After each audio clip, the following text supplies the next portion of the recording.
Have you ever wondered why the wind howls so loudly right before a storm? The elders in my village say it isn't just the weather. They say it's the voice of a man who tried to trap the wisdom of the entire world inside a single, fragile shell. Let me tell you the story of Uzor and the Whispering Calabash. The story. Long ago, in a village nestled between rolling hills and a mighty river, lived a man named Uzor. Uzor was not a bad man, but he suffered from a terrible sickness, greed of the mind. He didn't crave gold or fine clothes. Uzor wanted to be the smartest person alive. He wanted kings to bow to his counsel and neighboring villages to beg for his advice. One evening, while walking through the forbidden forest at twilight, Uzor encountered a spirit of the earth. Impressed by Uzor's sheer determination, the spirit handed him a beautiful, polished calabash wrapped in wild vines.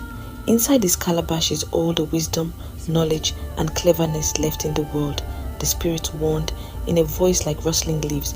Guard it well, but remember, wisdom is like fire. If you try to lock it away completely, it will burn the house down. Uzor didn't listen to the warning. All he heard was that he now owned all the cleverness in the world. He ran home, locked his doors, and plugged the top of the calabash with a thick cork of beeswax.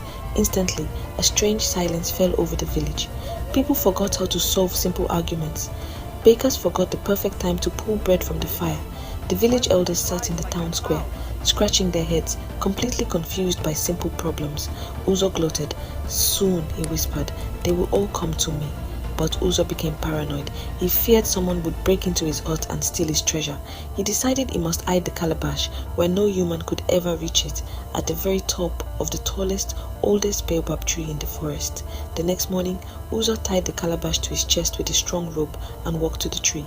He grabbed the trunk and tried to climb, but because the bulky calabash was tied in front of him, right against his stomach, he couldn't get a proper grip. He hugged the tree, slipped and fell into the dirt. He tried again, kicking and straining, but the calabash kept bumping against the trunk, pushing him backward.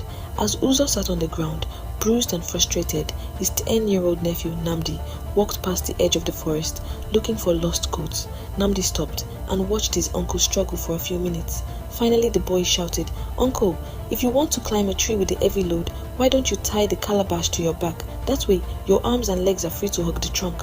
Uzor froze. He looked at the boy, then down at the calabash against his chest. A sudden, sharp realization hit him like a splash of cold water. He had trapped all the wisdom of the world inside his calabash, yet a small child who had none of it had just given him the most sensible advice. In a fit of anger and shame, Uzor realized his foolishness. He uncrossed his arms, untied the rope, and hauled the calabash against the roots of the baobab tree. Crash! The calabash shattered into 1,000 pieces. A great invisible wind rushed out of the broken shell. It roared through the trees, swept across the rivers, and blew through the village square. As the wind passed over the people, the bakers suddenly remembered their recipes. The elders opened their eyes with clarity, and the village returned to life. Wisdom was free again, scattered across the earth for everyone to share, rather than locked away for one person to hoard. The outro for your YouTube audience. Uzor returned to the village, no wiser than anyone else, but finally at peace. And that is why, to this day, no single person can claim to know everything. Wisdom belongs to the world. If you enjoyed this story, make sure to hit that subscribe button, leave a like, and tell me in the comments below, what would you have done if you found the Whispering Calabash? Until next time, keep listening to the stories of the elders.